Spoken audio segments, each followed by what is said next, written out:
তো বন্ধুরা সবাই কেমন আছে জানিও। আশা করি সবাই সুস্থ আছে, ভালো আছে। আমিও খুব ভালো আছি। তো দেখো, চলে এসেছি একটা নতুন ভিডিও নিয়ে।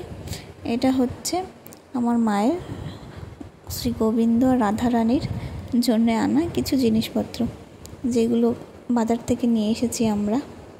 তো সেগুলোই তোমাদেরকে দেখানোর জন্য ভিডিওটা করা। হ্যাঁ, অনেকেই এবার মনে করবে যে এই তো এই কটা জিনিস কিনে নিয়ে এসেছে, তারপর আবার ভিডিও বানিয়েছে।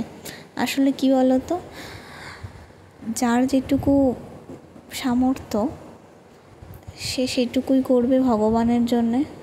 এমন না যে আমাদের সামর্থ্য নেই, ভগবান আমাদের দেয়নি।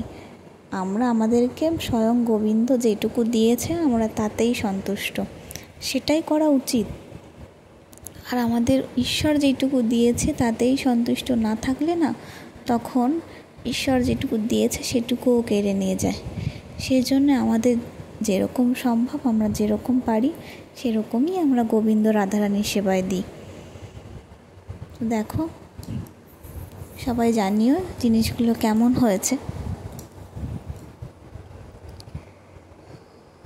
কিছু না, টুকিটাকি জিনিস এরকম মাঝে মাঝে আমরা কিনে থাকি, কিন্তু তোমাদের সাথে আর শেয়ার করা হয়ে ওঠে না।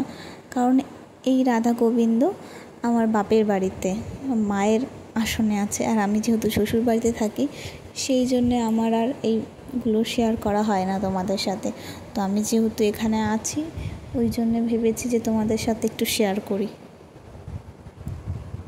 তো দেখো, ওনাদের জন্য জামা কাপড়, জানিও একটু কেমন হয়েছে এগুলো।